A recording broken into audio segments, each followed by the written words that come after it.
Shri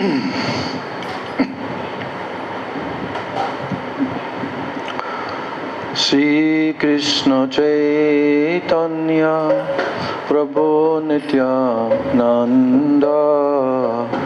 Shri Advaita Gadadhar Shivasari Gaura Bhakta Vrinda. Shri Krishna Chaitanya Prabhu Nityananda Shri Advaita Gadadhar Shivasari Gaura Bhakta Vrinda. Shri Krishna Chaitanya Prabhu Nityananda Shri Advaita Gadadhar Shivasari Gaur Bhakta Vrinda. Shri Krishna Chaitanya Prabhu Nityananda Shri Advaita Gadadhar Shivasari Gaur Bhakta Vrinda. Shri Krishna Chaitanya Prabhu Nityananda Shri Advaita Gadadhar Shivasari Gaur Bhakta Vrinda. Shri Krishna Chaitanya Prabhu Nityananda Shri Advaita Gadadhar Shivasari Gaur Bhakta Vrinda. Hare Krishna Krishna Krishna Hare Hare Hare Rama Rama Rama Hare Hare. Hare Krishna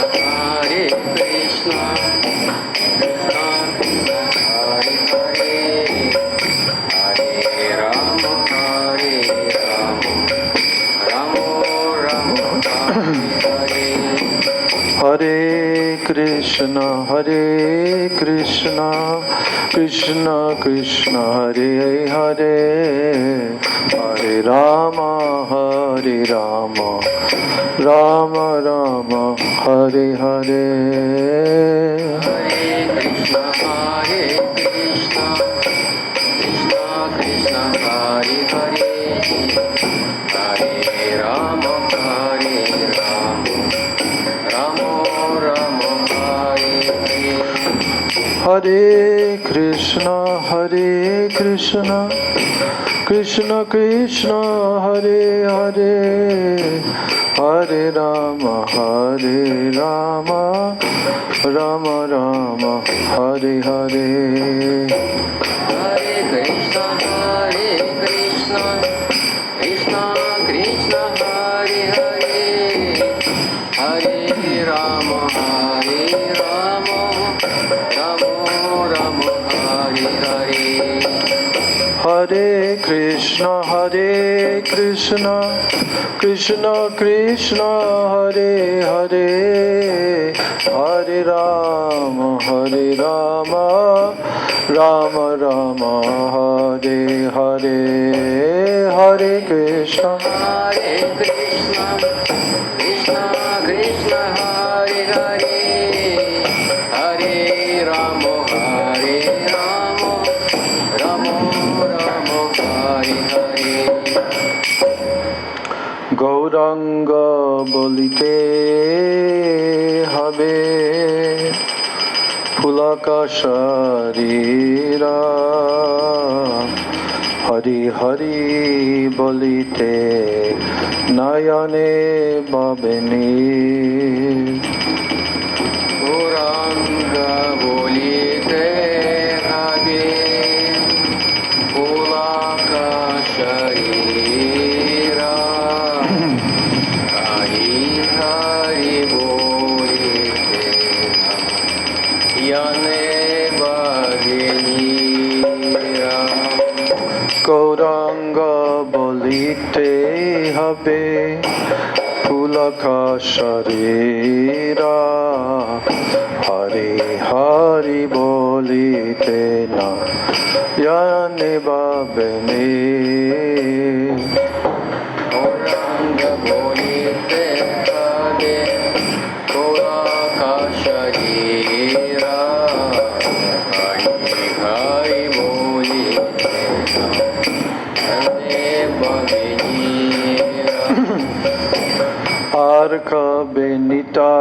চন্দ্রের করুণা হইবে সংসার বাসনা মোর কবে তুচ্ছ হবে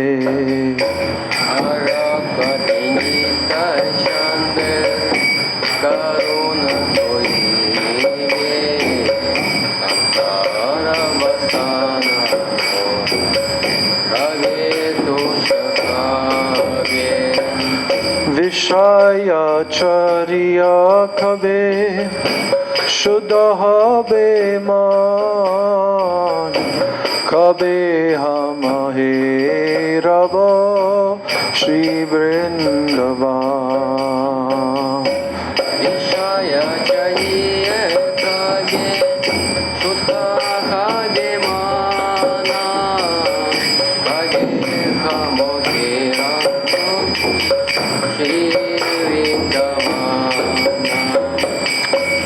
রূপ রঘুনাথ পদে হইবে আকুতি কবে হাম বুঝাব সে যুগল প্রীতি বিষয়া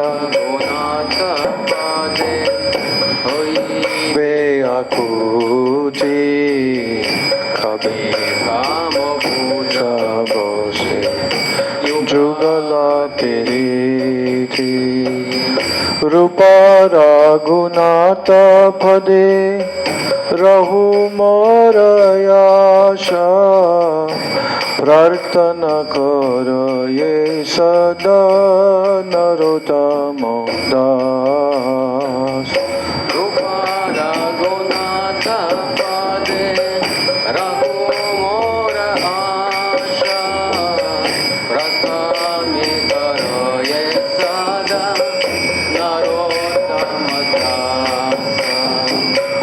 গৌরাঙ্গ বলিতে হবে পুলক শরীর হরি হরি বলিতে না ইয়ানে বাবে Nira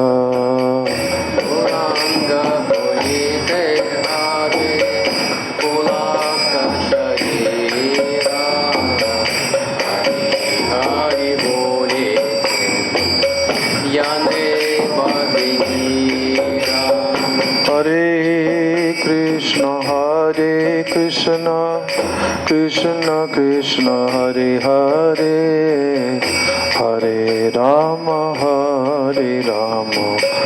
Rama Rama Hare Hare Hare Krishna Krishna Krishna Hare Hare Rama Rama Rama Hare Hare Hare Krishna Krishna Krishna Hare Hare Hare Rama Rama Rama Hare Hare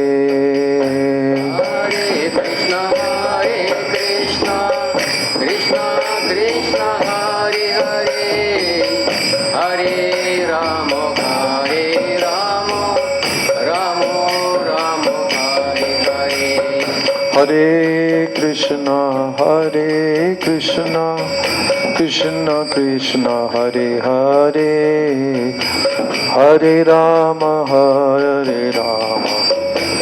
Rama Rama Hare Hare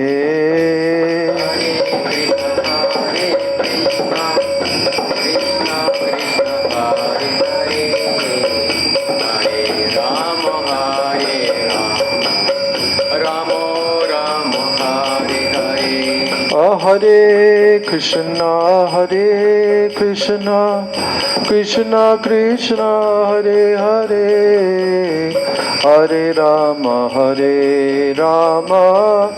Rama Rama Hare Hare Hare Krishna Krishna Krishna Hare Hare Hare Rama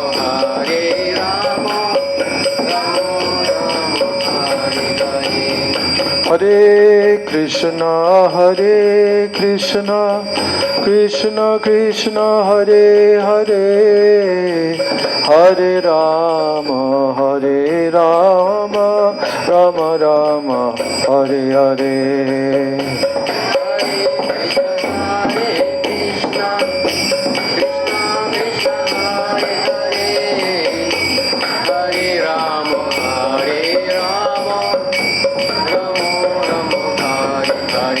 Jaya Sachinandan Jaya Gaura Hari, Sachinandan Jaya Gaura Hari, Jaya Sachinanda Jaya Gaura Hari, Sachinanda Jaya Gaura Hari.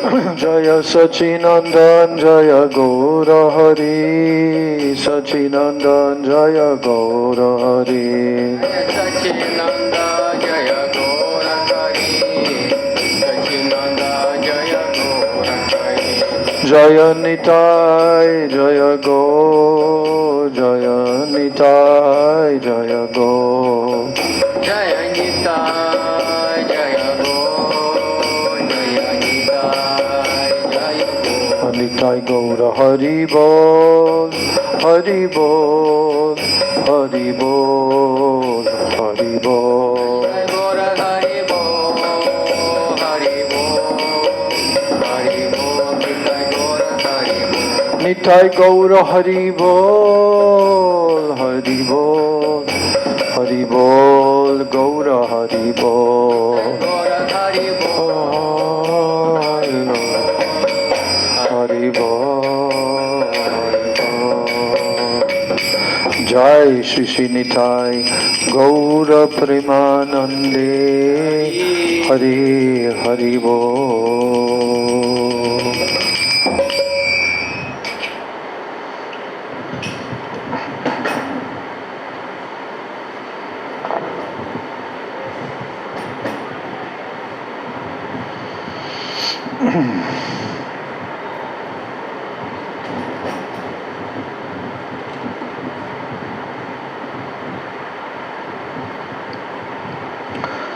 Vandeham Shri Guru Shri Jataha Padakamalam Shri Guru Vaishnavamscha Shri Rupam Sagrajatam Sahagana Raghunathan Vitam Tam Sajivam Sadvaitam Savadhutam Parijana Sahitam Krishna Chaitanya Devam Shri Radha Krishna Padan Sahagana Lalita Shri Vishakan Vitamscha Om Ajnana Timirandasya Jnananjana Shalakaya Chakshurunmilitam Yena Tasmai Shri Gurave Namah Mukam Karoti Vachalam Pangum Langayate Girim Yat Kripa Tamaham Vande Shri Gurun Dinataranam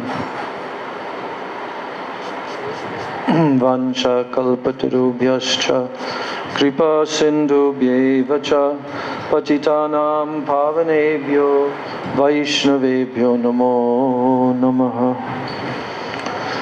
Namo Mahabhadanyaya Krishna Prema Pradayate Krishnaya Krishna Chaitanya Namane Gaura Tise Namaha Nityanandam Namastubhyam Premananda Pradayane Kalo Kalmashanashaya Janavapataye Namaha Panchatattvatmakam Krishnam Bhaktarupa Swarupakam Bhaktavataram Bhaktakyam Namami Bhakta Shaktikam He Krishna Karuna Sindho Dinabandho Jagatpate Gopesha Gopika Kanta Radha Kanta Namostute Tapta Kanchana Gaurangi Radhe Vrindavaneshwari Vrishabhanu Sute Devi Pranamami Hari Priye Vrindai Tulsi Debai Priyai Keshavasya Cha Krishna Bhakti Prade Devi Satyavachai Namo Namaha. Shri Krishna Chaitanya Prabhu Nityananda Shri Advaita Gadadhar Shivasadi Gaura Bhakta Vrinda. Hare Krishna Krishna Krishna Hare Hare Hare Rama Rama Rama Hare Hare Hare Krishna Krishna Krishna Hare Hare Hare Rama Rama Rama Hare Hare. First of all, I'm offering my unlimited Dandavat pranams and my Shraddha Pushpanjali at the lotus feet of my most worshipable beloved Gurudev, Nitya Leela Pravishta Om Vishnupad Paramahansa, Astutarasata Sri Srila A.C. Bhaktivedanta Swami Maharaj Srila Prabhupada. And then I'm offering my same unlimited Dandavat pranams and my Shraddha Pushpanjali at the lotus feet of my most worshipable beloved Siksha Gurudevs, Nitya Leela Pravishta Om Vishnupad Paramahansa Astutarasata Sri Srila Bhakti Rakshak Sridhar Goswami Maharaj, and Nitya Leela Pravishta Om Vishnupad Paramahansa Astutarasata Sri Srila Bhakti Vedanta Narayan Goswami Maharaj.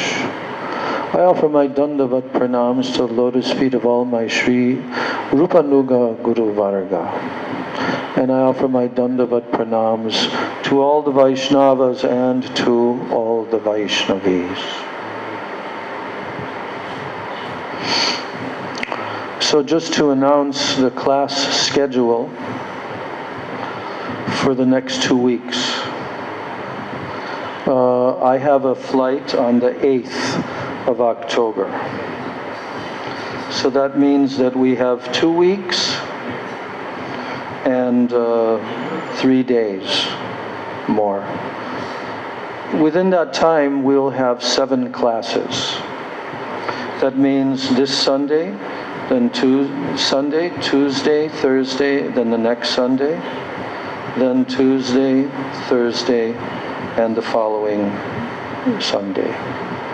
So that's 7 classes. During this time, there are no particular very big festival days.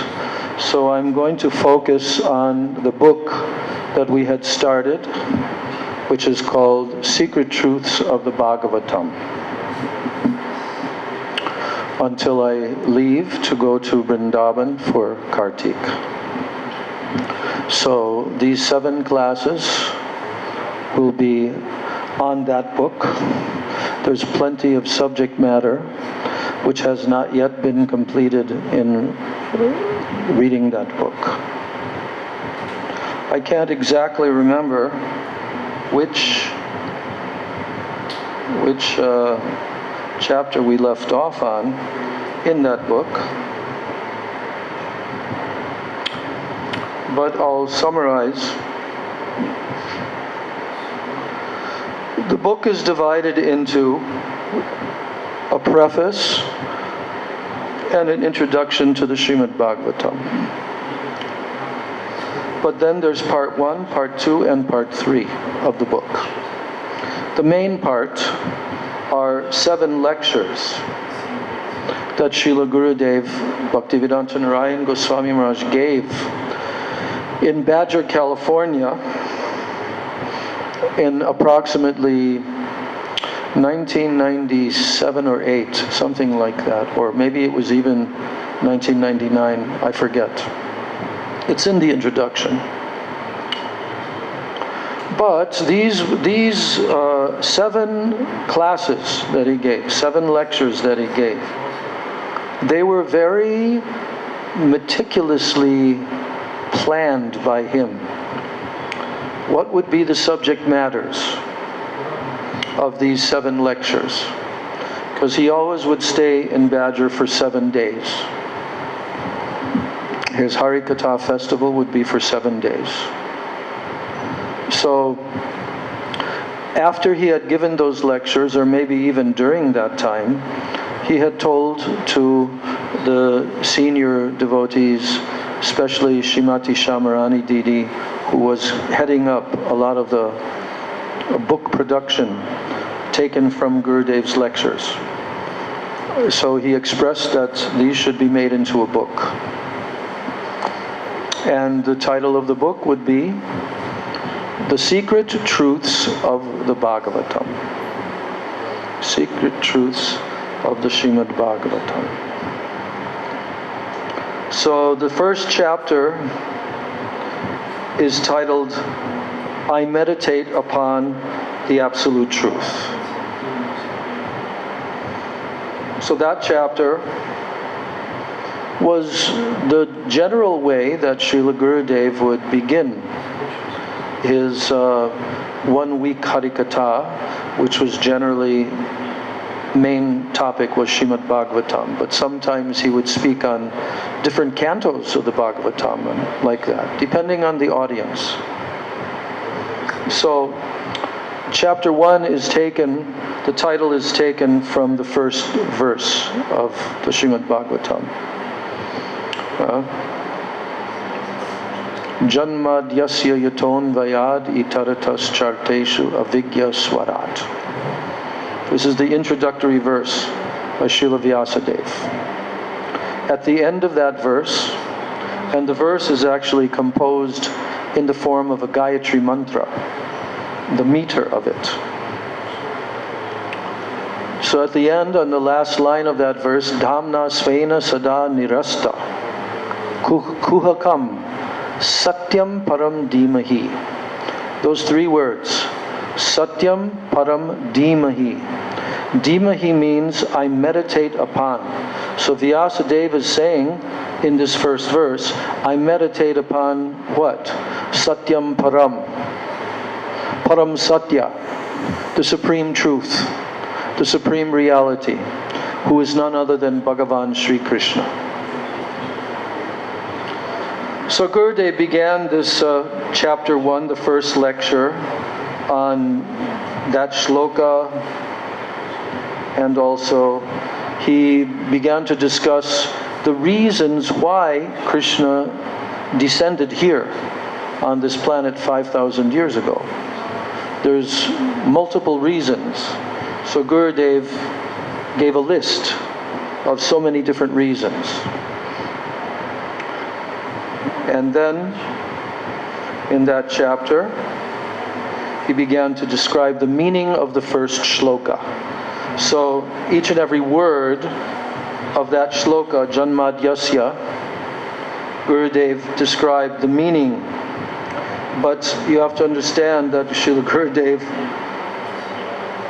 also was revealing what Srila Bhaktivinoda Thakur had revealed about that first shloka. And in actuality, that first shloka can be understood as being directed toward 5 different separate personalities. The first and general meaning is Krishna himself. Another meaning is Radha and Krishna. Another meaning is Radhika herself. Another meaning is Sri Chaitanya Mahaprabhu. In other words, this shloka, depending on how you are explaining it, it can be referring specifically to these different personalities. Now, Srimati Radharani is the final one, because she is the most confidential. So to understand that Srimad Bhagavatam is glorifying her throughout the whole Srimad Bhagavatam, this is a very deep understanding that only the Rupa Nuga Vaishnavas can comprehend. So that's the first lecture. The second chapter, the second lecture, is based upon the second verse of the Srimad Bhagavatam. There are 3 main verses. Srimad Bhagavatam, Canto 1, Chapter 1, Verse 1. 111. Then there's Srimad Bhagavatam, Canto 1, Chapter 1, Verse 2, 112. Then there's the third sloka, Srimad Bhagavatam, Canto 1, Chapter 1, Verse 3. These three verses are the three introductory verses of the Srimad Bhagavatam, which devotees have to try to deeply understand. Because Srila Vyasadeva is now going to reveal the topmost transcendental knowledge, which is practically, a lot of it is not even given in the Vedas themselves. Now he's going to give the commentary on the complete Vedanta Sutra. Vedanta Sutra means what? Vyasadeva's final book that he wrote on the philosophical precepts that are given all throughout the Upanishads and the Vedas and the Puranas. The philosophical precepts. That Vedanta Sutra means, the word Vedanta means Veda Anta. Vedanta means Veda Anta. You know the meaning of Veda Anta? What does Veda mean? What does Veda? Knowledge. Knowledge. And what is Anta? Anta, maybe boundless. Huh? Boundless. I can't understand. Boundless. Boundless? No. Internal. No. Anta means end. The Anta. Adi, Anta. Adi means the beginning, Anta means the end. So Vedanta means the end, the conclusion of all Veda. That's what Vedanta means, the word Vedanta. And it's written in the form of sutras. That's why it's called Vedanta Sutra. What is a sutra? Shlokas. No, not shlokas. What is a sutra? Изречение, как сказать по-английски? Изречение. I know in Russian I cannot translate. Aphorism. Anyway, okay, the word sutra. Sutra means code. Code. When you want to say a particular thought, a particular conception, and you want to say it in a very short way, in a very concise way, then that is called a sutra. So, it's not shloka. Shloka is different than sutra. Sutra means these, actually there are about 550 sutras. And condensed within 2, 3, 4 words is an entire philosophical conception.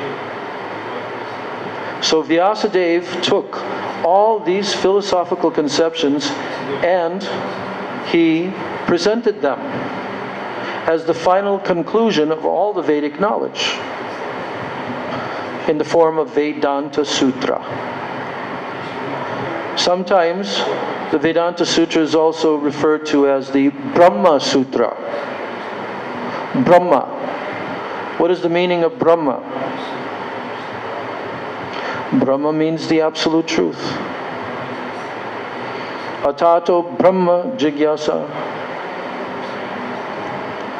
So Brahma means the absolute truth, from whom everything emanates, from Him. Everything comes from Him. Everything. Everything comes from Him. Every atomic particle comes from Him. All energy comes from Him. All the planetary systems comes from Him. All the universes comes from Him. All the Vaikuntha planets and the spiritual world comes from Him. Yes. So that's why the Vedanta Sutra is also called the Brahma Sutra. Because what is the topic? The topic is Brahma, the absolute truth. But we know the story in the Bhagavatam itself of how Srila Vyasadeva, how did it happen that he came to write the Srimad Bhagavatam? How did that happen?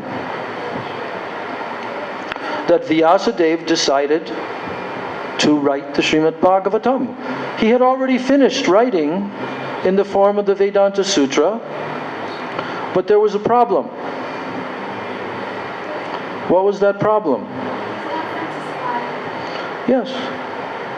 He did not feel satisfied. He had the objective that I will describe all the final philosophical truths of the Vedas. And that will be my final literature that I will write. But he did not feel satisfied after he wrote that. And that was very perplexing to him. He was perplexed. Perplexed means he could not understand what's happening. Why am I not feeling satisfied? So, this is in the 4th, 5th, and 6th chapters of the first canto, where Srila Vyasadeva was there in his ashram in the Himalayan mountains. And as he was sitting there one day early in the morning, and he was feeling like this, dissatisfied. So who came? His guru came down from the sky, carrying his veena. And who is that? Narada Muni. Then there was a conversation between Narada Muni and Srila Vyasadeva. And the discussion was that Narada Muni was asking him,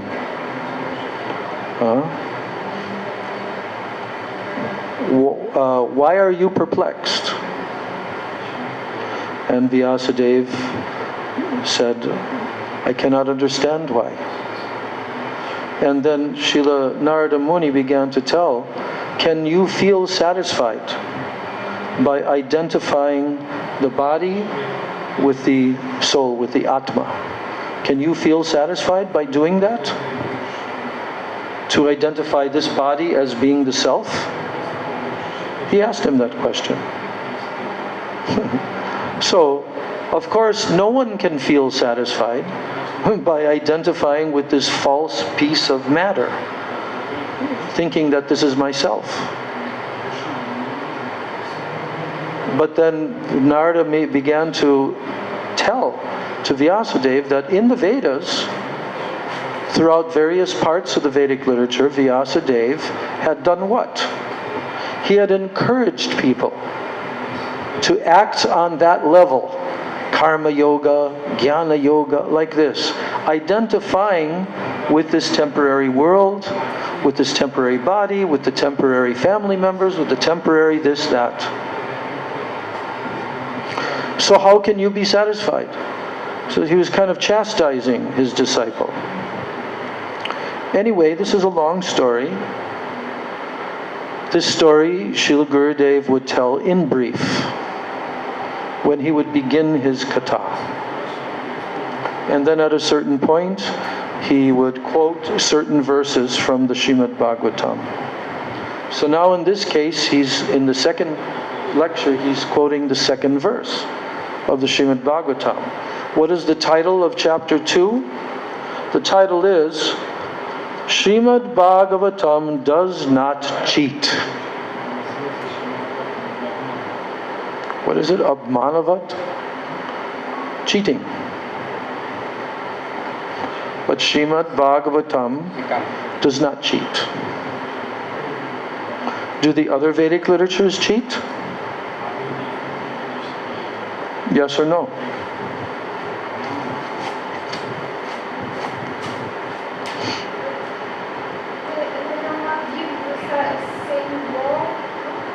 They will not what? They will not give the same goal. They will not. Yeah. So how is it that there is a type of dharma which is called Koitava dharma? Koitava means cheating dharma. Dharma which cheats you. How does it cheat?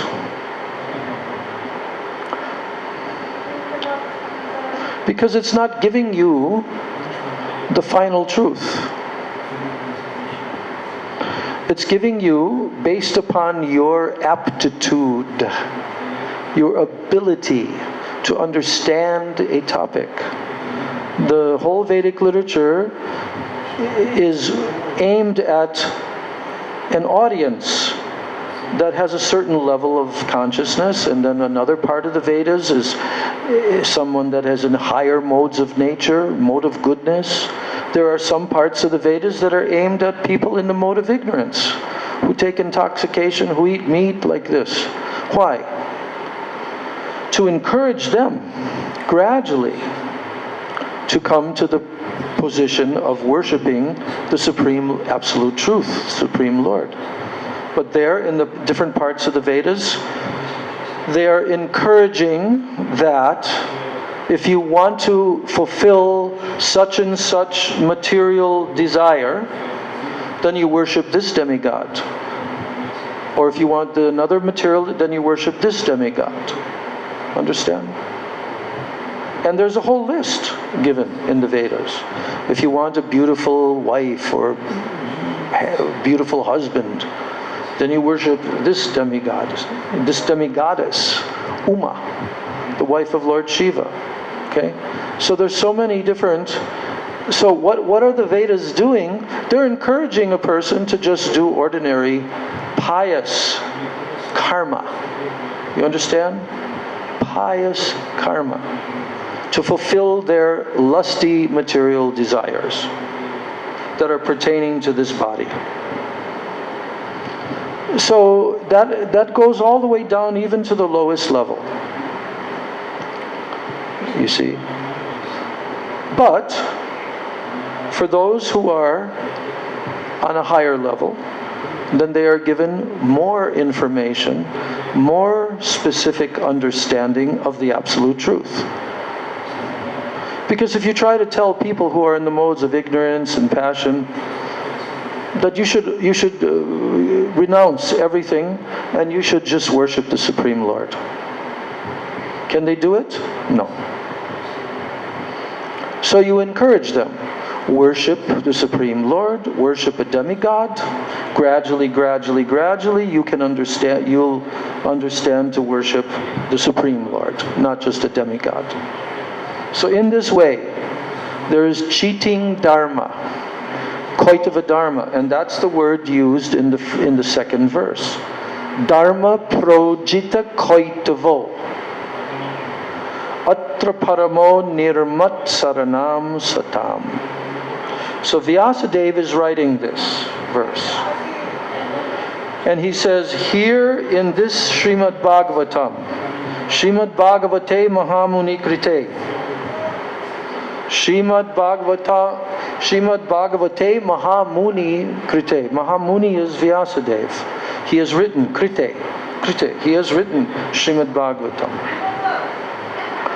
And now this Mahamuni Vyasadeva is telling to us that in this Srimad Bhagavatam you will not find any koitava dharma at all. Dharma projita koitava. The word projita means kicked out. Understand? Projita, kicked out from Srimad Bhagavatam. It will not have any koitava dharma. None. But what will be given for those who have no material envy, because this Bhagavatam is for those kind of persons. Nirmat saranam satam. That means the pure devotees who have no envy in their heart. No lust, anger, greed, illusion, none of this. And in the Srimad Bhagavatam, Vedyam Vastavam Atra Vastu Shivadam Tapa Trayon Mulanam. So what is given here?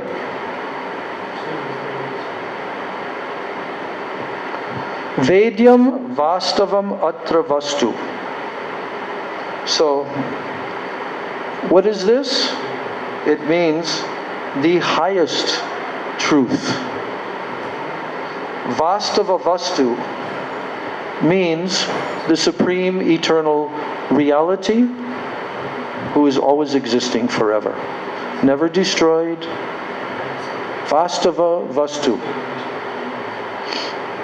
In this world, you know, the word Vastu means an object. This is a Vastu, that's a Vastu, ceiling is a Vastu, trees are a Vastu, everything, the clouds, the sky, the water, everything is called a Vastu, an object. But in this world, all the Vastus are called avastava Vastu. Avastava means temporary. They're not existing permanently. Will your body exist permanently? Will you permanently be in a younger body? What will happen? That younger body will leave. Even though you think you're still in the same body. But it will leave. All the cells that make up the body, they all change. So it's not the same body. All the cells that make up your nose, all the cells that make up your head, they're all changed. Every 7 years. Did you know that? Did you know that? Yeah, okay. Every 7 years. This is a biological fact. All the biologists, scientists, they've investigated. So all of the cells of your body are changed completely. There's not one single cell left in your body, because your skin is made of cells, your blood is made of cells, your bones are made of cells, your brain is made of cells. All these millions and billions of cells, they change. They're always changing, but every 7 years, all of the cells change in your body. Did you know that?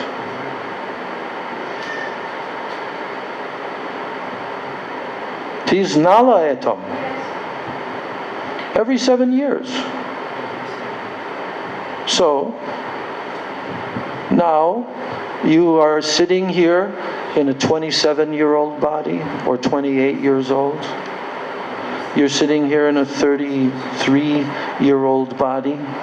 I'm sitting here in a 72-year-old body, very old.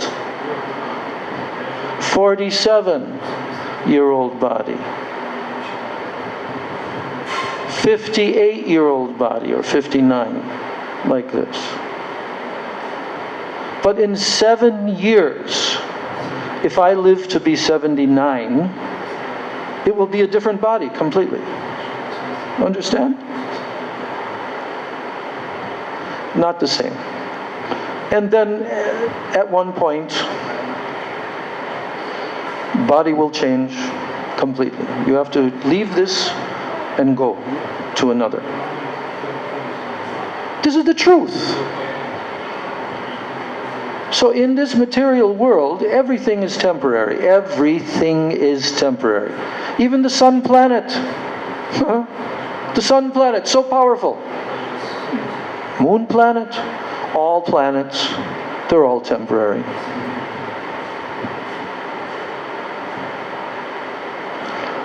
But we, meaning the Atma, this is an indestructible particle of consciousness. Indestructible, can never, ever, ever be destroyed. Never.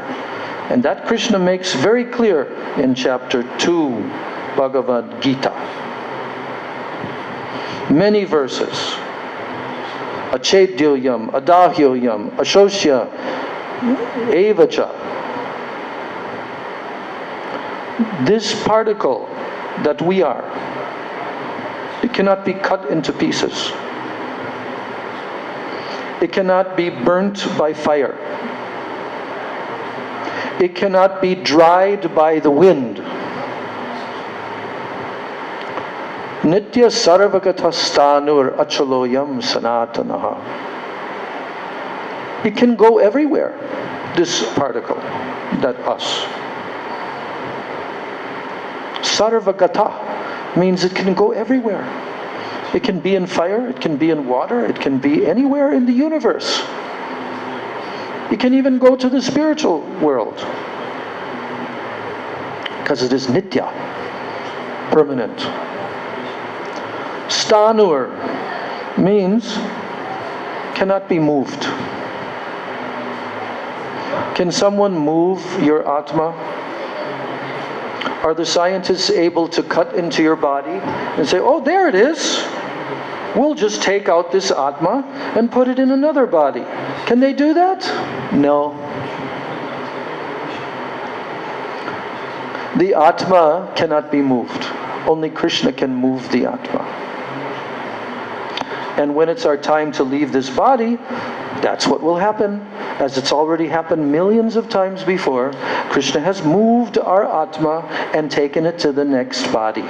And He knows exactly which womb to put the Atma in. Everything. So it's big illusion that the jivas are in here. Thinking, I am this body. Very big illusion.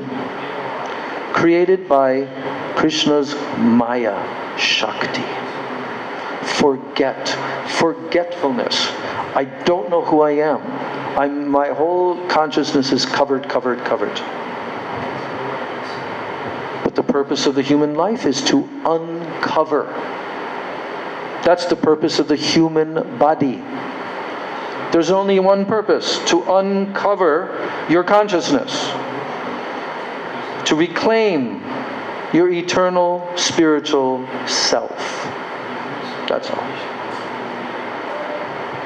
So in this second verse, Vyasadeva is telling that there will be no cheating dharma. No Kaitava dharma will be here. And this, because this topic of Srimad Bhagavatam is for those who are on the highest, purest level. Nirmatsaranam. They have no matsarya, no envy. And satam means they're devotees. They are bhaktas. And what will they comprehend in this Srimad Bhagavatam? They'll be able to determine what is the supreme Vastava Vastu. I just talked about that. Avastava Vastu and Vastava Vastu. What is the meaning? An object, a Vastu. Every Vastu we see with our eyes here, it'll be gone. And eventually, even the sun and the moon, they'll all be gone. Everything is avastava. Means it does not permanently exist. It's temporary. Vedyam vastavam atra vastu. By this Srimad Bhagavatam, you will know. Vedyam. Vedyam means you will be able to know what is the supreme vastava vastu. The supreme eternal subject. And that is Krishna. Shivadam, Tapa, Trayonmulanam. What will the Srimad Bhagavatam do? It will give you all auspiciousness. Shiva means auspicious. Shivadam means to give all auspiciousness. What else will the Srimad Bhagavatam do? Tapa Trayonmulanam. Tapa Tray means what? Tapa Tray. You don't know. Tapa means ascetics, austerities. Tapasya. Tapa Troy. What does Troy mean? 3. That's easy for Russians. 3 Troy. Okay? Tapa Troy means what? 3 miseries, sufferings. What is that? What are the 3 miseries? What's the name of the 3 miseries? Huh? Adhidayika, Adhibhutika. Say it again. Adhidayika, Adhibhutika. Maybe this. Adhyatmika, Adhidayika, Adhibhutika. Okay. Adhyatmic, Adibhotik, Adidaivik. These are the three miseries. Here it says, Tapa Traya Unmulanam. It will uproot. This Srimad Bhagavatam will uproot these three miseries. Vyasadeva is telling. Srimad Bhagavate Mahamuni Krite. So this Srimad Bhagavatam, written by Mahamuni Vyasadeva, Kim va parayar Ishvaraha. What need is there of any other literatures? Kim va parayar. What is the need for any other literature aside from the Srimad Bhagavatam? Sadyo hridi avarudyate atra kritibis shushubis tatkshanat. What will take place? What will happen?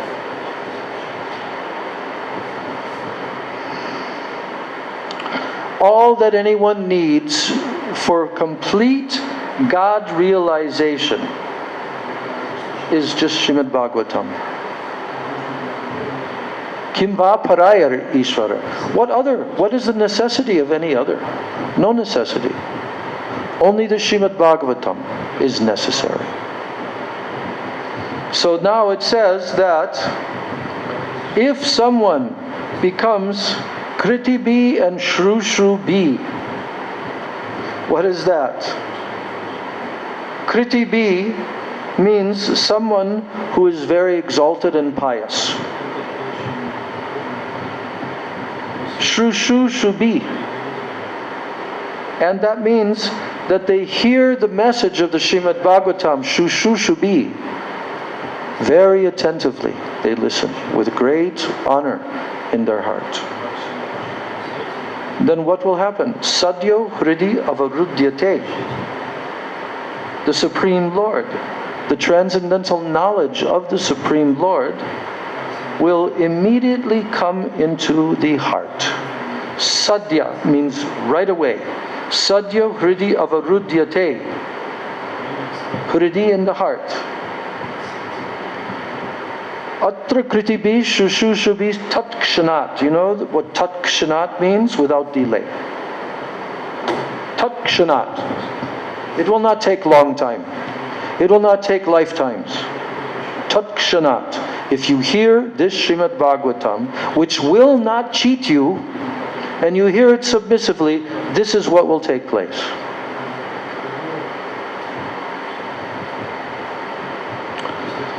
So like this,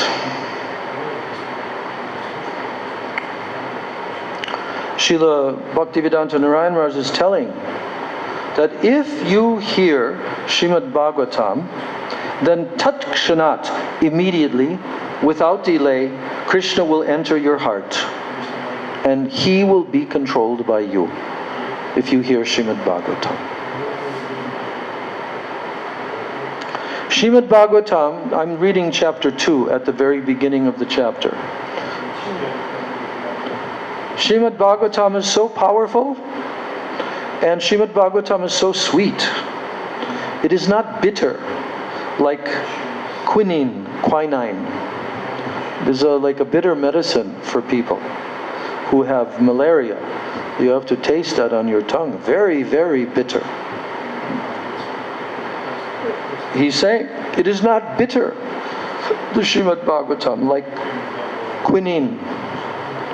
Other medicines, they may be somewhat bitter, but the medicine of Bhagavatam is not. Bhagavatam, it is like nectar. Nectar. Do you know the meaning of this word? Nectar? What? I know that. That's why I'm saying the Russian pronunciation. We say nectar, you say nectar. Yes. That is Srimad Bhagavatam. So, in the beginning, this nectar of the Srimad Bhagavatam, it may not appear to be so sweet in the beginning. Why? Do you know why?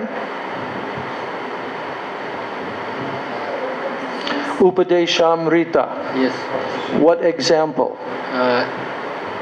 Сят Кришна Нама Чаритади Сита Пьявидья, Пито Патапта Расанасин Рачикану, Кинтвадарат Анудинам Халусова Дрештва, Свадви Крамат Бавати Тадгала Молахантри. So now explain. In English, Russian. First tell it in Russian, then tell it in English. Это значит, с незапамятных времен Джива, она забыла об своих отношениях с Кришной, и поэтому имена, которые она произносит, кажутся ему горькими.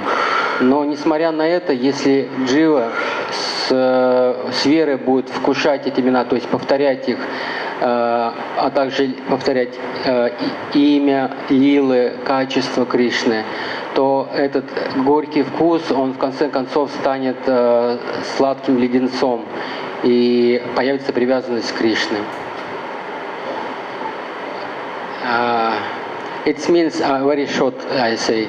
It's at first, if someone will chant, remembering Leelas, Krishna, and so forth, this taste will be for him like bitter.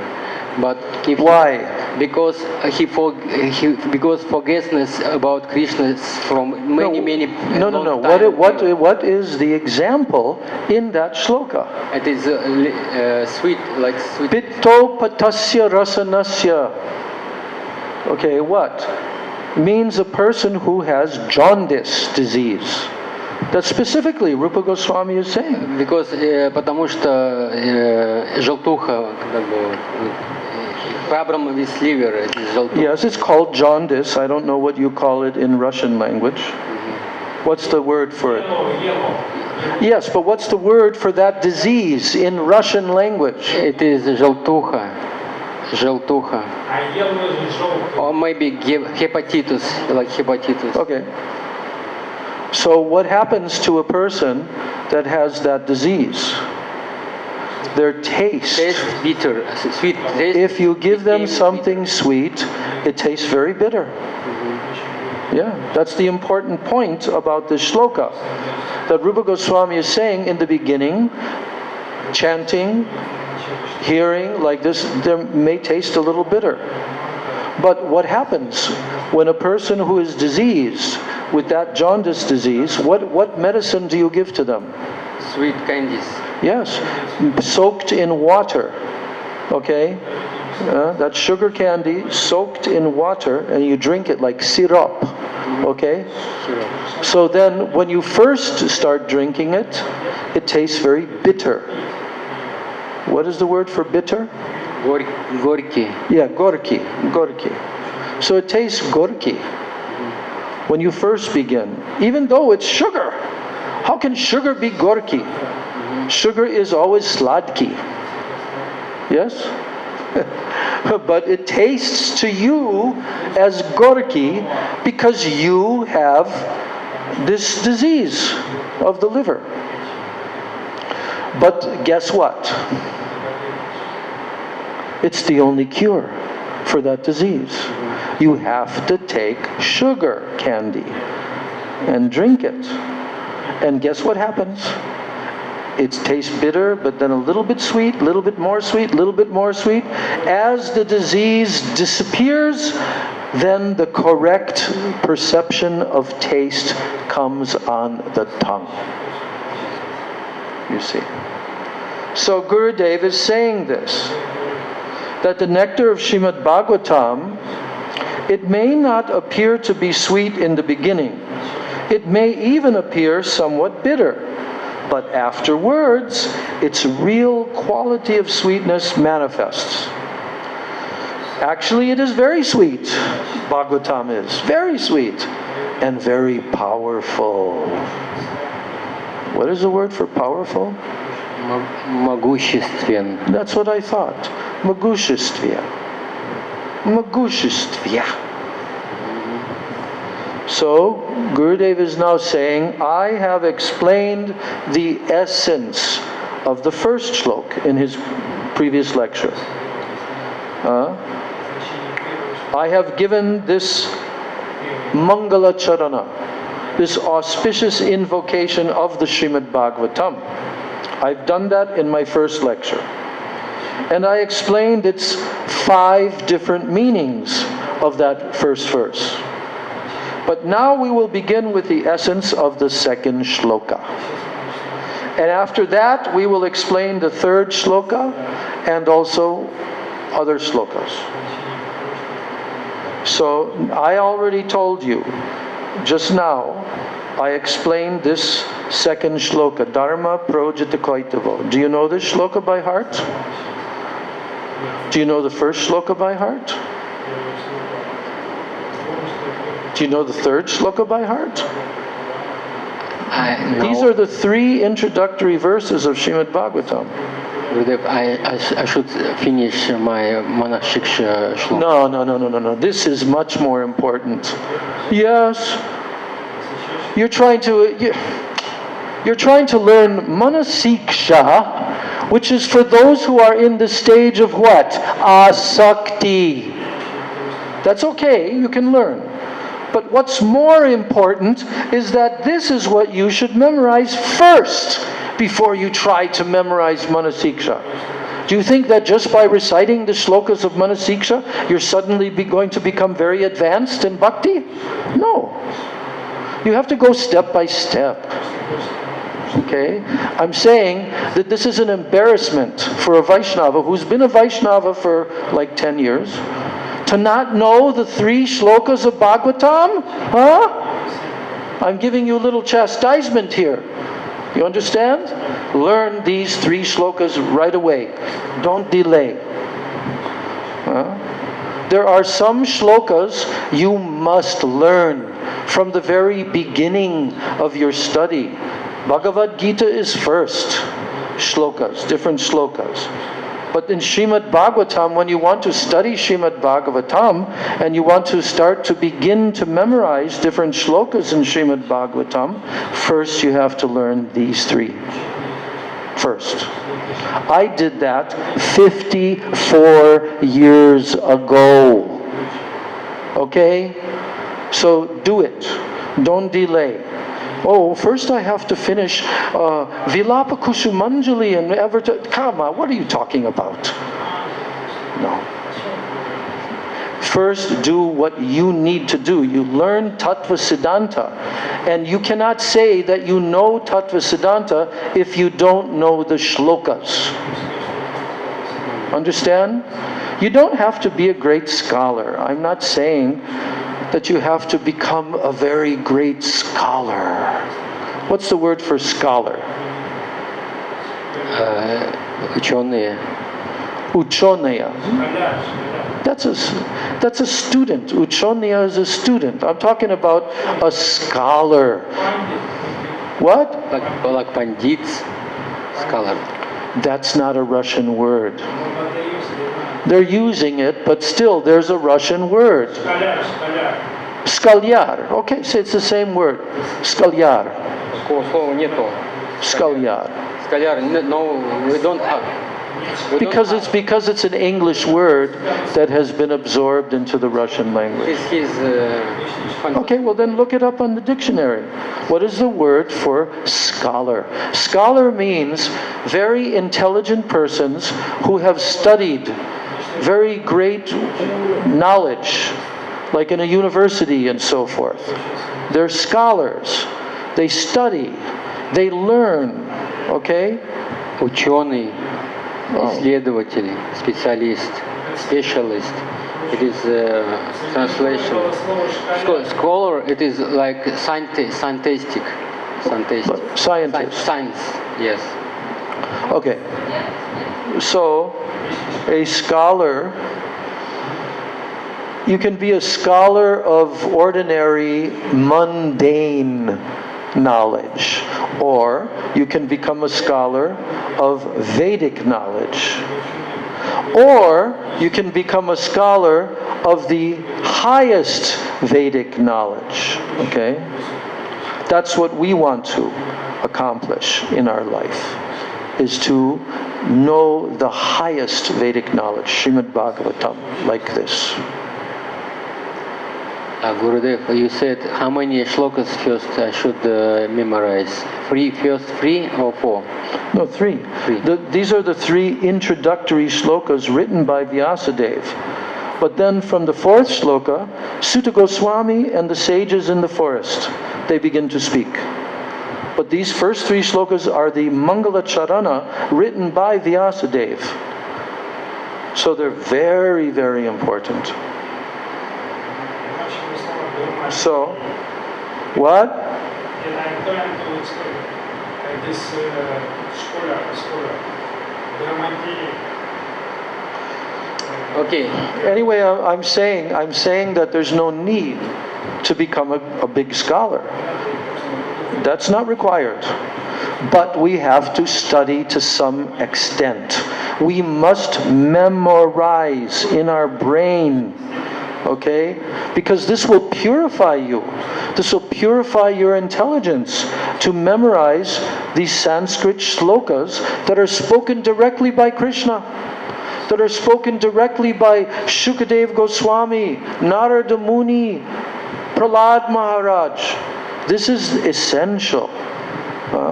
We should be students, okay? If someone is not a serious devotee, that they're trying to do their sadhan bhajan in a very focused and serious way, then their spiritual progress will be slow. It'll be very slow. It will take a few lifetimes. Yes. But if we try to be serious, understanding that this is not an ordinary knowledge, this is the highest knowledge. This is the purpose of my human birth, is this knowledge. And especially if we want to represent this knowledge and become a preacher of this knowledge, we have to have some memorized shlokas. Okay? This is essential.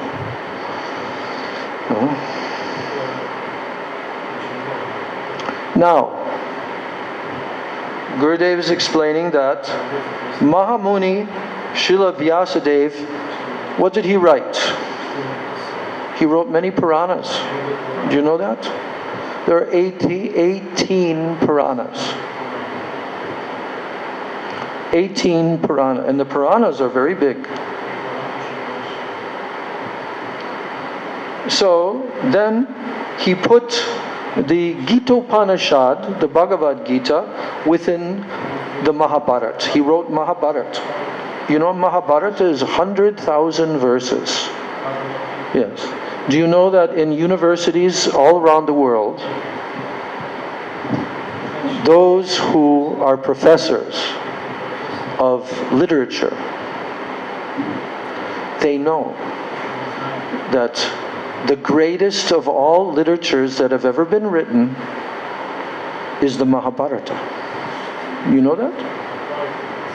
Did you know that? They know this fact. They call it the epic. Epic. There is no literature that has ever been written by one person that is as long, as comprehensive, deep knowledge. Is incredible. They know in universities about this. But then they try to say, oh, this is like Greek mythology. In India they say mythology. That means fiction. That means fiction. They're fools, idiots. Actually, even the Greek mythology, it comes from the Vedas. Because all these different gods of the air, the sun god, all of this, it comes from the Vedas. And the Greeks, they just transformed it into their language.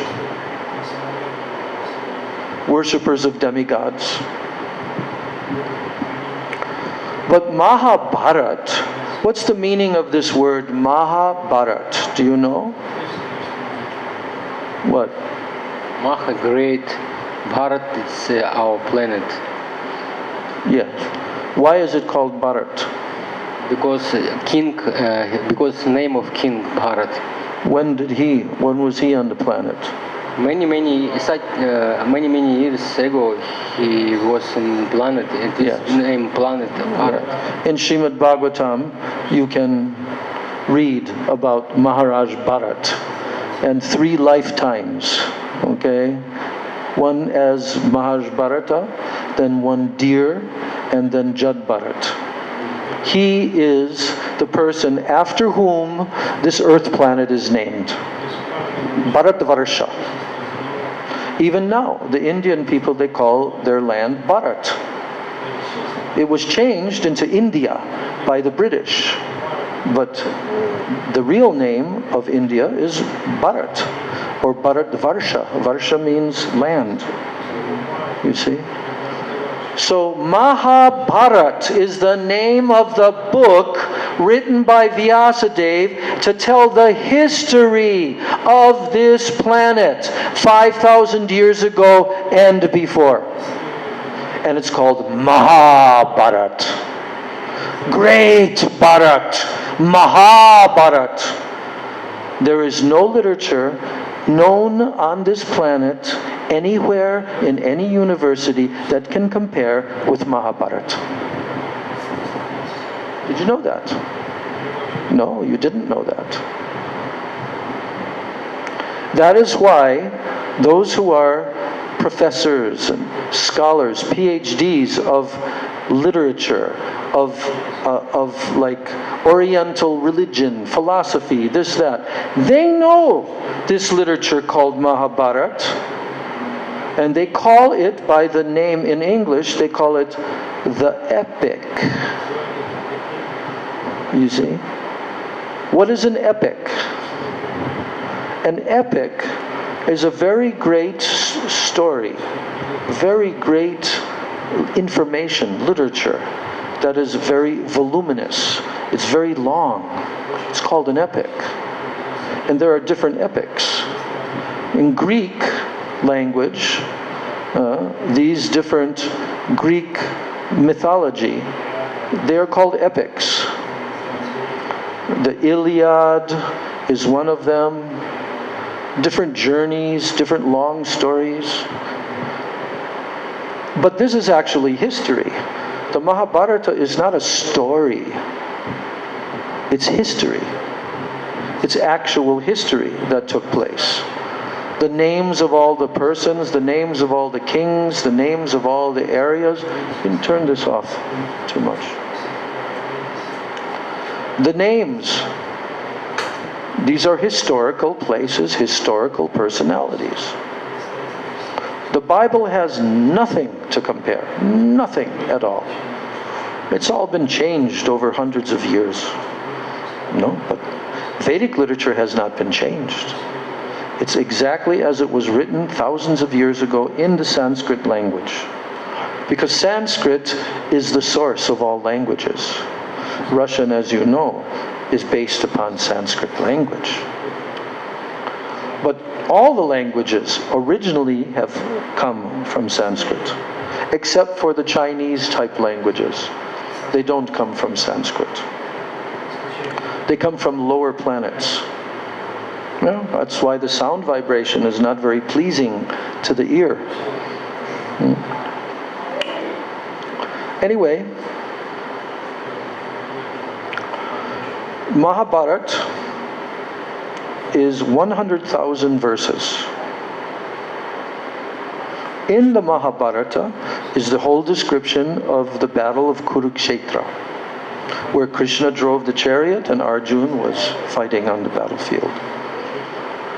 And also everything prior to the battle and everything after the battle. This is Mahabharata. But in the Mahabharata is the conversation. Vyasadeva put it into the Mahabharata, the Bhagavad Gita, spoken by Bhagavan, the song of God, the song of Bhagavan, that was placed there into the Mahabharata in the beginning of the battle of Kurukshetra. So that book, Bhagavad Gita, is also called the Gita Upanishad. Why? Because it's similar the teachings are similar to what are called the Upanishads. And the Upanishads are the two original Shruti of the Vedic literature. You know what Shruti is? Shruti, it is Arjurveda, Samaveda, 4 Vedas, Shruti. Okay, what else? Shruti. Maybe Upanishad. Yes. They're Shruti, only that. And Smriti is what? Mahabharata, Ramayana, Srimad Bhagavatam, Puranas. Yeah. A cow made his way over there. So yes, Shruti and Smriti. Shruti, Smriti, Puranadi, Pancharatra, Vidhim Vina. And there are other divisions of Vedic literature. So, Gurudev is telling that Mahamuni Srila Vyasadeva, he wrote many Puranas, and then he put the Bhagavad Gita within the Mahabharata. He inserted it into the Mahabharata. Then he divided the Vedas into 4. And then he also compiled Brahma Sutra. We just spoke about that, Vedanta Sutra, in which he presented very high-level truths. But still he was not satisfied. Then Narada Rishi came and suggested to him, you should totally surrender to Krishna and you should enter into samadhi, trance. Then you will realize something by which your own Atma will be satisfied. Otherwise it will not be possible. It will not be possible to feel satisfied unless you do this. So then Vyasadeva heard the Srimad Bhagavatam in his samadhi, in his trance. Understand? His trance. He heard the entire Srimad Bhagavatam. And then after that, then he wrote. So now Gurudev is explaining this verse that I just explained. Dharma projita kaitavo. That in this Srimad Bhagavatam, it's called the Bhagavat Purana. All different types of cheating religion, which are covered by what? Fruitive intentions. Karma. Desire to enjoy sense gratification. It's completely rejected. Completely rejected in this Srimad Bhagavatam. Cheating dharma. So the Srimad Bhagavatam is the last book that is written by Srila Vyasadeva. It's the final one. He didn't write any more after that. Did you know that? Yeah? No more. In all of his other scriptures, like the Puranas, Mahabharata, Brahma Sutra, in all of those, he told many histories. He expounded many truths, many tattvas. But what did he not give in the Puranas, Mahabharata? He did not explain the pastimes of Krishna. Krishna's Leela. Krishna's pastimes are very magushistva, powerful. Krishna Leela, ochin, magushistva. Da? Yes. So, not only are they magushistva, his pastimes, what else are they? Very sweet, sladist. Is that correct? Sladist? Yes.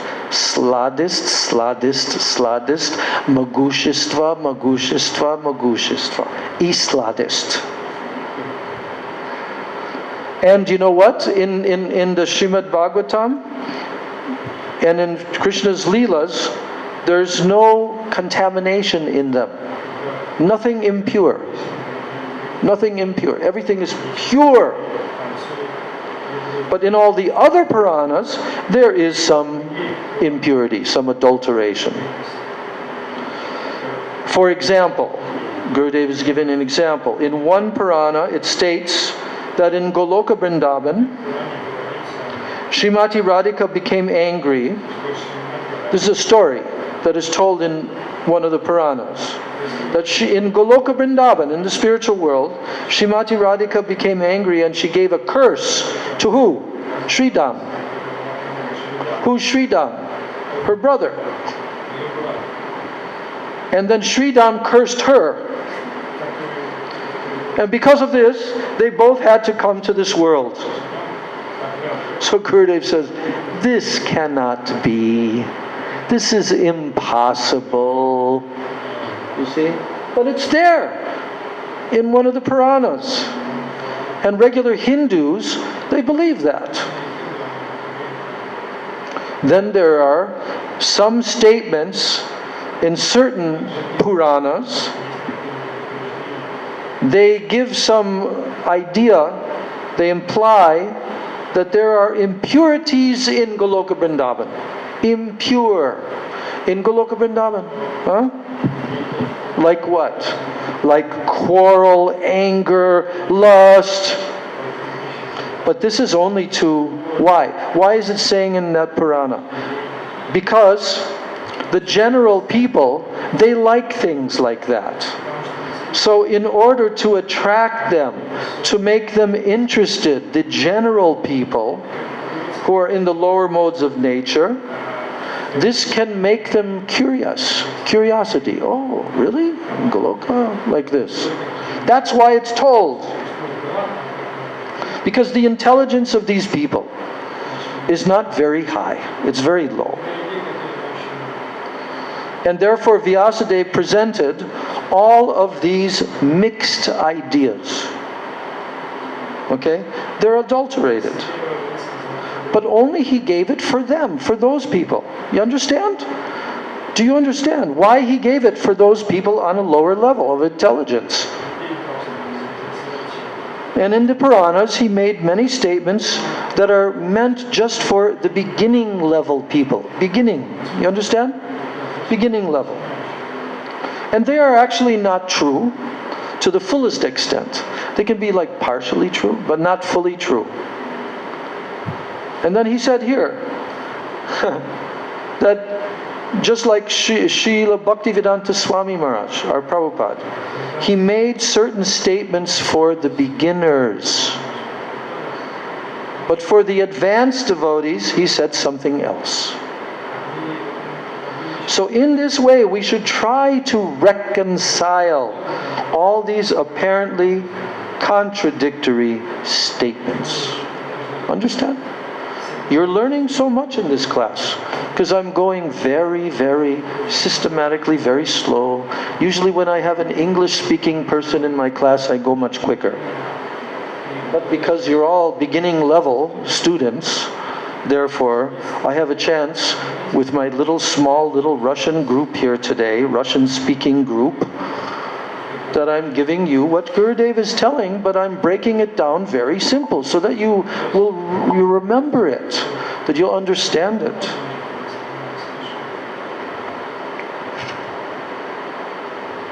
So, now Gurudev is saying, Dharma projita kaitavotra. That means cheating Dharma. Remember? Dharma koitava.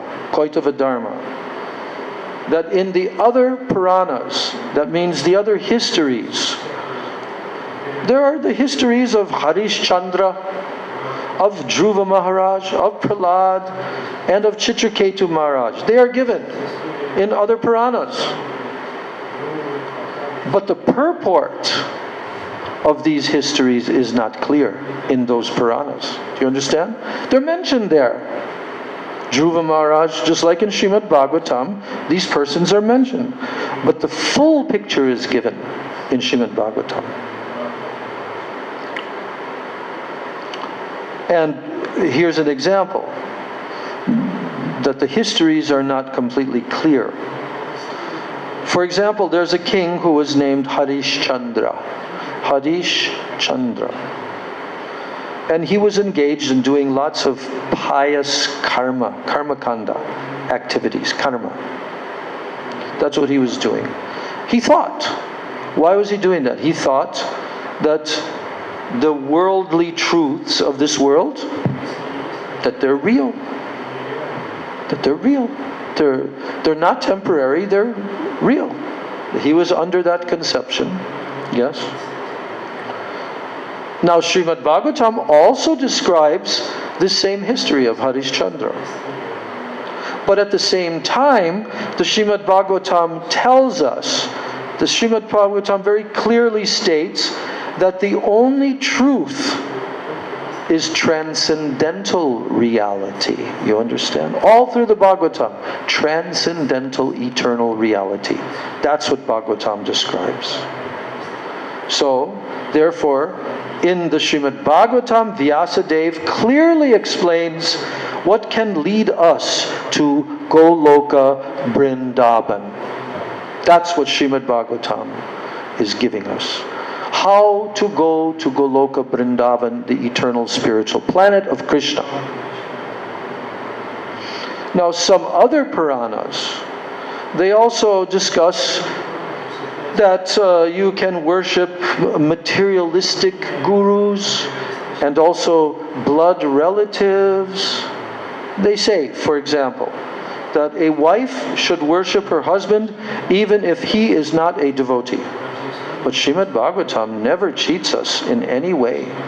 It directly states the following.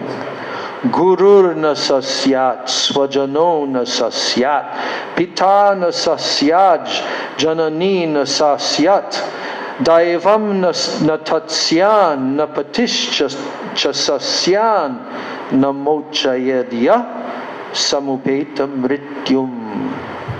This is a statement from Srimad Bhagavatam.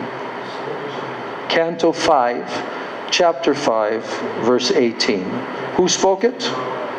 The incarnation of Krishna. Who? Who is the incarnation of Krishna mentioned in the 5th canto of Bhagavatam? Who had 100 sons?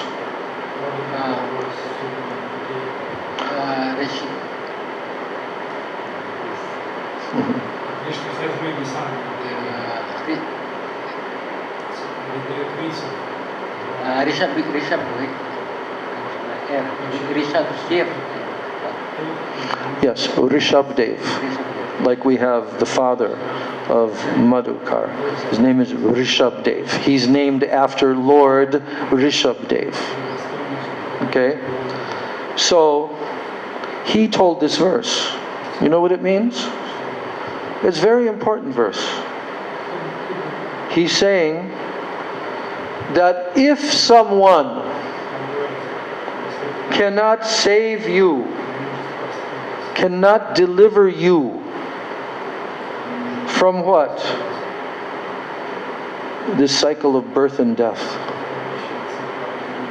then he should not become a guru. Gurur na sasyat. He should not become a guru. If he cannot deliver you, his disciples, from birth and death, then it says, swajano na sasyat. He should not become swajana, a relative, like an uncle, like a grandfather, like this. Swajano na sasyat, pita na sasyat. He should not become a father. You should not have children. If what? You cannot deliver them from the cycle of birth and death. Janani na sasyat. Janani means mother. You should not give birth to children. The point that's being made here is what? If you cannot help the people who are dependent upon you to escape from the cycle of birth and death, then you should not take on this responsibility. Understand? Understand? Daivam na sasyat. You know what a daivam means? Even a demigod. You should not become a demigod unless you can deliver your worshippers from the cycle of birth and death. Namochayadya samapetam mrityum. You cannot save them from death. To save someone from death means what? That you teach them bhakti. That you help them to develop bhakti towards the Supreme Lord. Then they will never die again. So what is the meaning of na sasyat, Gurudev says? Na sasyat means one should not. It is forbidden. Don't. You cannot. So then he says here, if a guru is not really a guru, if he cannot give love and affection for Krishna, then you should reject him. Such a guru, he may think like this: oh, all these disciples are my property, and I will enjoy their property. They have no connection with Krishna. Their connection is only with me. That guru is a wretched guru, not a real guru. Are there examples of such persons? Huh? Wretched gurus? Cheating gurus? On internet, Satguru, he calls himself Sadguru. Bogus! Cheating rascal! He has never taught one shloka of Bhagavad Gita. He has never spoken about Krishna, Ram, or any of the incarnations. He has not told anything about the Atma, the soul. He has not told that the soul is part and parcel of the Supreme Soul. He has told you zero spiritual knowledge, and he calls himself Sadguru, big beard and fancy clothing. Sadguru. Nothing he has given. I've seen him many times. Never ever speaks truth. Never quotes Vedic knowledge. Nothing. Yes, you know about him? He's one of thousands of bogus gurus. Gurudev, he is worshipped to Shiva. Yeah, but he's not going to teach you bhakti to the absolute truth, and neither is he even going to teach you to worship Shiva. And neither is he going to teach you who is Lord Shiva. Nothing. He gives no transcendental knowledge to his people. You know what it is? All psychological knowledge, that's all. On the level of the, mind and the intelligence and the ego. That's all. It's all Mayavad. Mayavad. That's all. Bogus rascals. That's why Rishabh Dev is saying, don't be a guru. He cannot save you from death, cycle of birth and death. You'll continue to go on. This so-called Sadguru, he is Asad Guru. You know the difference between Sad and Asad? Huh? Yes. Asad means he's in the material world, the temporary world. He can talk. Oh, he can talk. Different mental speculations and all of this, but has nothing at all. Never once have I ever seen him talk about the soul, which is the first subject that Krishna speaks in the Bhagavad Gita. He has never once told everyone in the audience that he's speaking to, do you know that actually all of you are not these physical bodies? You are eternal Atmas, eternal souls, and your eternal Atma is part and parcel of the Supreme. He doesn't even tell you as much as Mayavadis do. At least Mayavadis try to tell you that you're Brahma, meaning permanent, eternal. There's a difference between the body and the soul. But he doesn't even tell that. So, should he be a guru? Should people go to him? No. He's cheating. He should at once be rejected. Just as Bali Maharaj rejected his guru. Do you know who Bali Maharaj is? Grandson of Prahlada Maharaj. The what? Grandson of Prahlada Maharaj. Grandson. Yeah. But he rejected his guru. Who was his guru? Because he said he is Vishnu. You Yeah, but what's the name of his guru? Shukracharya. Yes, Shukracharya. And was Shukracharya teaching him about Bhagavan? Yes, he was. Shukracharya did teach some knowledge because Bali Maharaj is a devotee. And like he said, he's the grandson of Prahlad Maharaj. And he's an example of a very high, pure devotee in the Srimad Bhagavatam.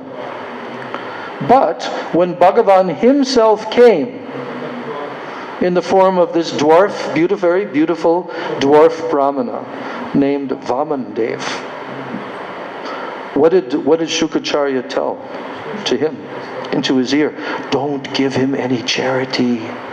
Don't give, because he's Bhagavan and he'll take everything from you. And he said, what are you talking about? You're supposed to be my guru, and you've told me that we should surrender everything to Bhagavan, and now Bhagavan himself comes and you're telling me not? I reject you. So then he wanted to proceed forward to give charity. But in order to give the charity, there's a certain ritual that has to be performed. What is that? With a long spout, very thin spout, from a pot, you have to pour water. And then you can recite your promise. I am giving you this charity. What did Shukracharya do? He came into this... Yes, by his mystic power, he entered into this long, thin spout and he plugged it up with his body. So no water would come out. So what did Bali Maharaj do? Yes. Needle. Yes, a very sharp piece of straw. He cleared him out. And then his guru had one blind eye after that. Okay, so these are the examples. Srimad Bhagavatam is so much fun. So much fun. You want to have fun in life? Read Srimad Bhagavatam. Yeah, so like this. So Gurudev is saying, there are many examples of bogus gurus in the Shastras. So a husband is not a husband. He's not a husband if he is not actually helping his wife in Krishna consciousness. That wife should reject such a husband. If a wife is not helping her husband in Krishna consciousness, or if a husband is not helping his wife in Krishna consciousness, they should be at once rejected. If a son is not helping his father in Krishna consciousness, then he's to be rejected as a son. There should be no relationship. If others help us in Krishna consciousness, then they are guru. Yes. If others help us in Krishna consciousness, then they are guru. Husband, wife, daughter, son, father, or friend. We can have those relationships if they're helping us in Krishna consciousness. Otherwise, you should reject them. So this must be the root of all relationships. And if you consider some compromise, you want to change this, you want to compromise, then you will be deprived of Krishna.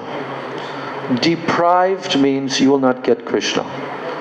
Krishna will be taken away from you if you don't follow this. Yes. So this has all been clearly explained in the Srimad Bhagavatam. And the gopis, they are the most superior devotees in the world. And all of them, what did they do? What did the gopis do with their husbands? They disregarded them. So Srimad Bhagavatam explains all these truths. And it never says anything to cheat us. Okay? So, the persons who have envy. You know envy? What is that word? Jarnist? Зависть. Зависть. Zar. Зависть. Zabist? Vist. Zavist. Yes. So those persons who have envy,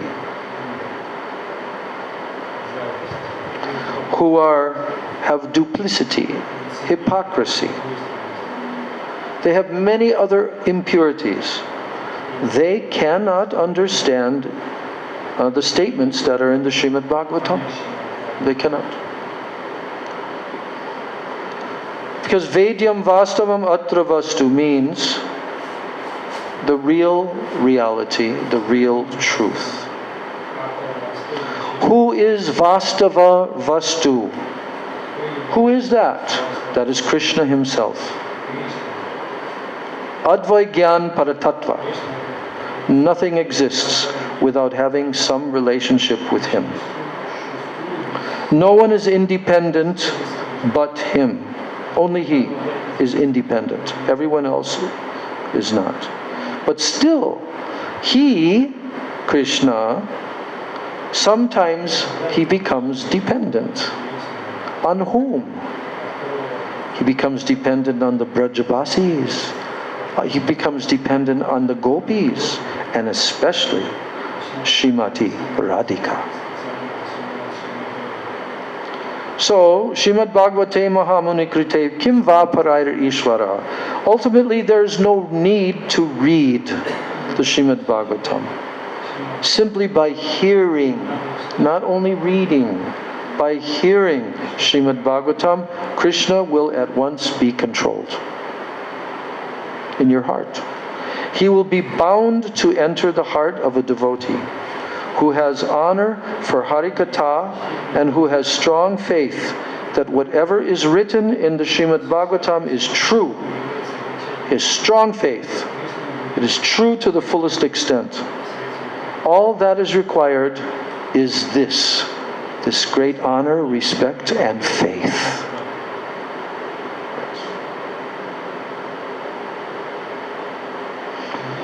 And there is still one more condition for understanding the Srimad Bhagavatam. That one should not offend the Srimad Bhagavatam or the Bhagavat. There are two kinds of Bhagavats. Bhakta Bhagavat, the pure devotee, and Grantha Bhagavat, the Vedic scriptures.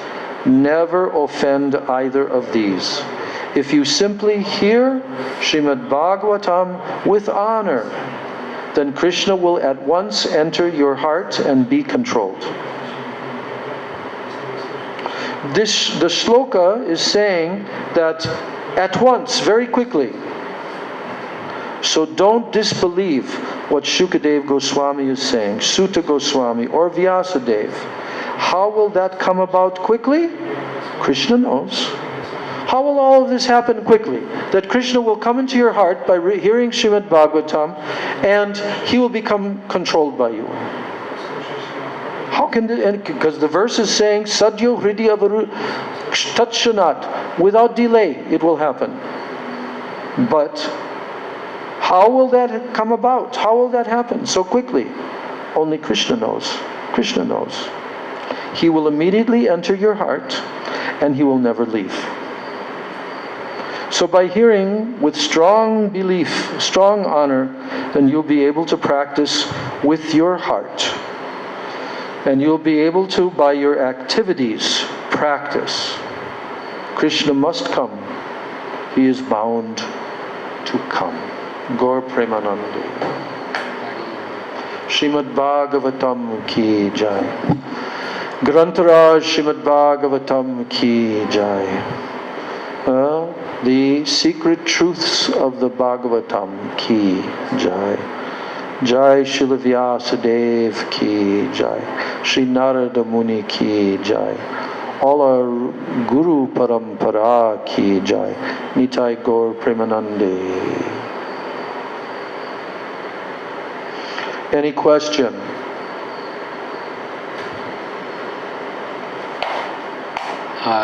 It's mentioned we should hearing Srimad Bhagavatam, but how we can do it? It's we should find some lectures or Saptaha, someone, or what we should see, searching. How we can hear Srimad Bhagavatam? Look some files, MP3 or what? What did you just do for the last 2 hours? But Srimad Bhagavatam, it's Wait, but what? What did you do sitting here in this class for the last 2 hours? Yes, we're hearing some what is concentration of Srimad Bhagavatam. But if we take all, Is that not Srimad Bhagavatam? but after 7 class it will be finished. What we should do after it? After what? 7 classes. Yeah. What we should do after? We should hearing Srimad Bhagavatam from some. First source. of all, you should take the book and start reading and memorizing the shlokas as I told you. Do you think that only by hearing? No. You have to read and study also. You have to do your own personal reading and studying. But you must hear Srimad Bhagavatam. Now, in this world, are there persons that are speaking Srimad Bhagavatam? Yes. I'm doing that right now. This is Srimad Bhagavatam, and what words am I reading? The words of the top knower of the Srimad Bhagavatam, Srila Bhaktivedanta Narayan Maharaj. Okay? This is Srimad Bhagavatam also.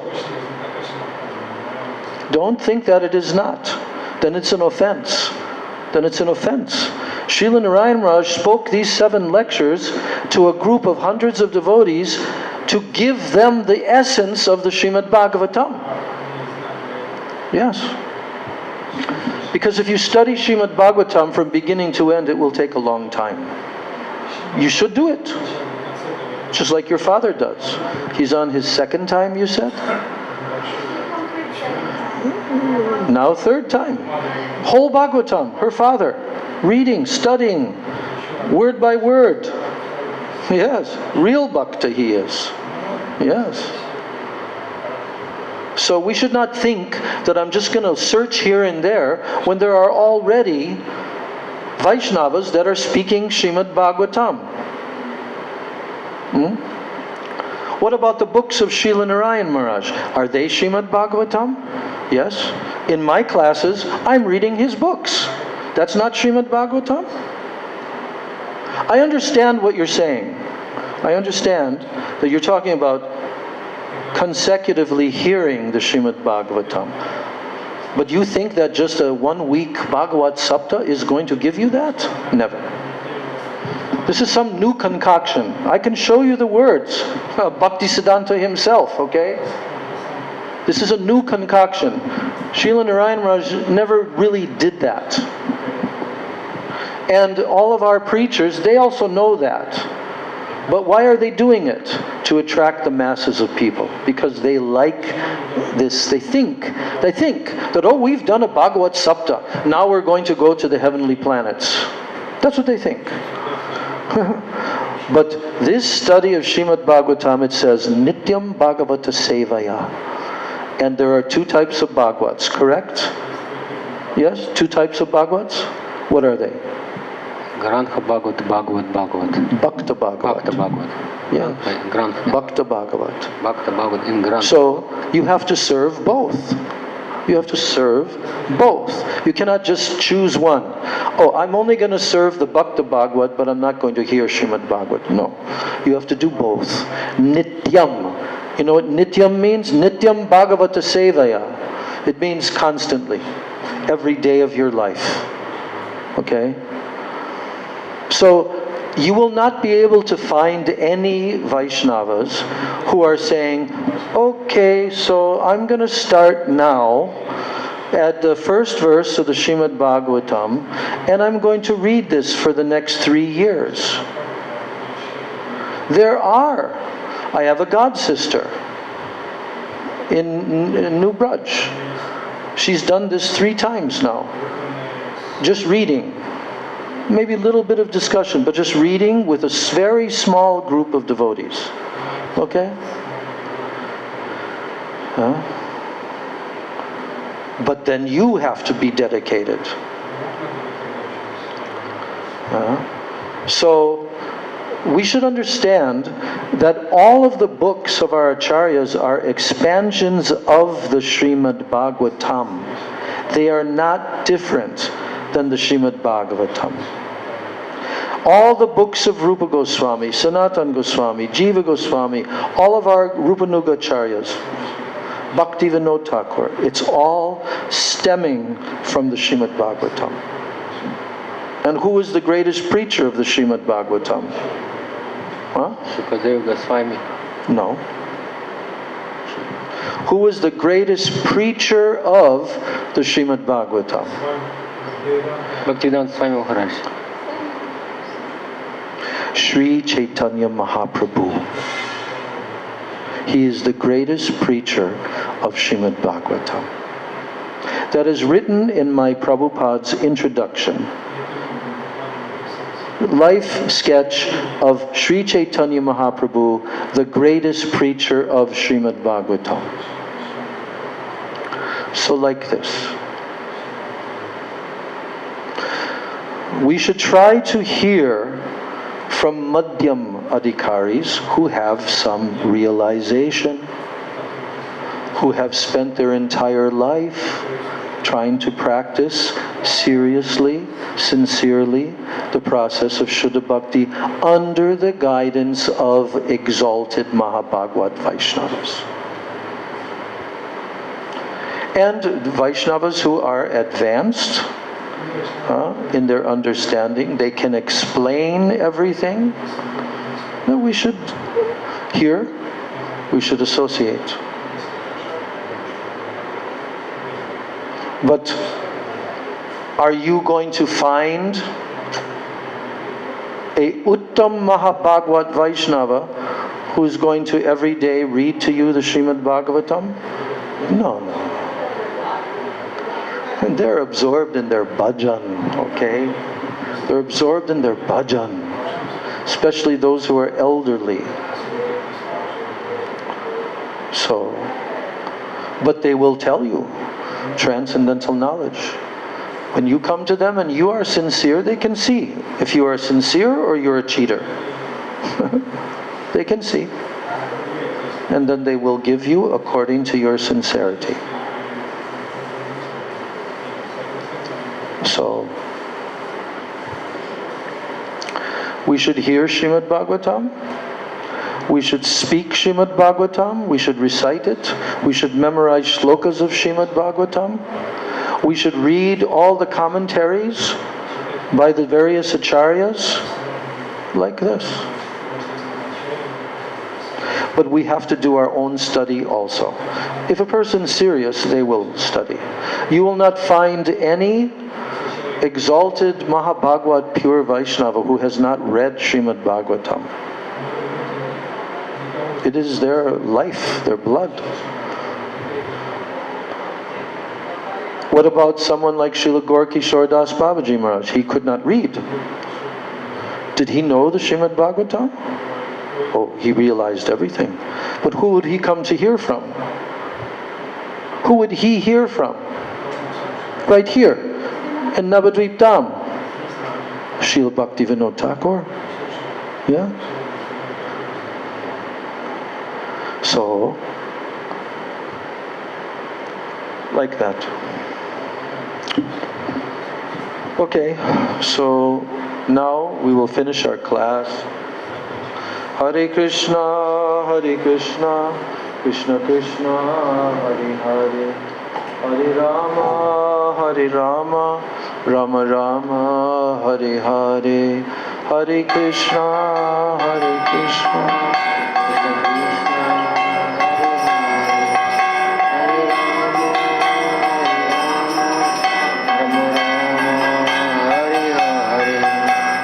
Krishna Hare Krishna, Krishna Krishna, Hare Hare, Hare Rama,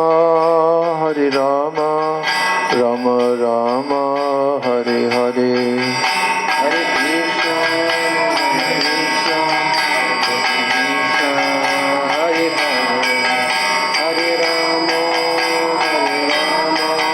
Rama Rama, Hare Hare. Hare Krishna, Krishna Krishna, Hare Hare, Hare Rama, Rama Rama, Hare Hare. Hare Krishna, Krishna Krishna, Hare Hare, Hare Rama, Rama Rama, Hare Hare. Jaya Nitai, Jaya Gaur, Jaya Nitai, Jaya Gaur. Jaya Nitai, Jaya Gaur, Jaya Nitai, Jaya Gaur. Nitai Gaur Hari Bol, Hari Bol, Hari Bol, Hari Bol. Nitai Gaur Hari Bol, Hari Bol, Nitai Gaur Hari Bol. Nitai Gaur Hari Bol, Hari Bol, Hari Bol, Hari Bol.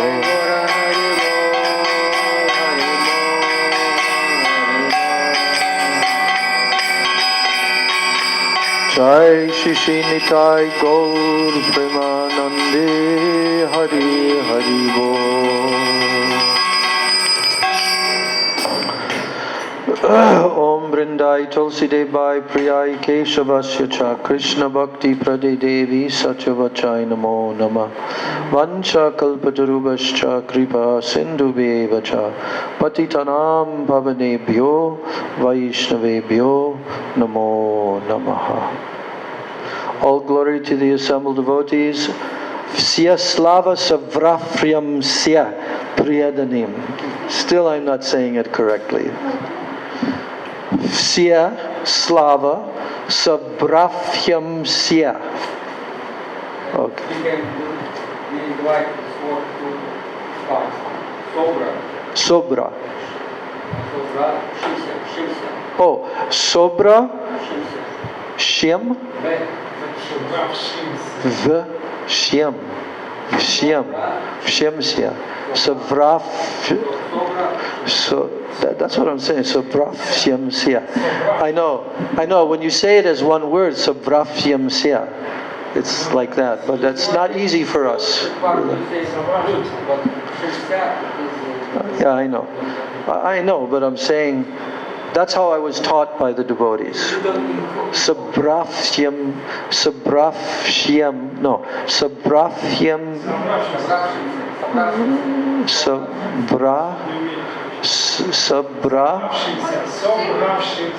Shimsya. Sobrafshimsya. What? In what? Incoherent. Yes, incoherent. What do you mean? You should like wave, one wave without delay. Okay, I'll do that. I will do that now. Sobrafyamsya.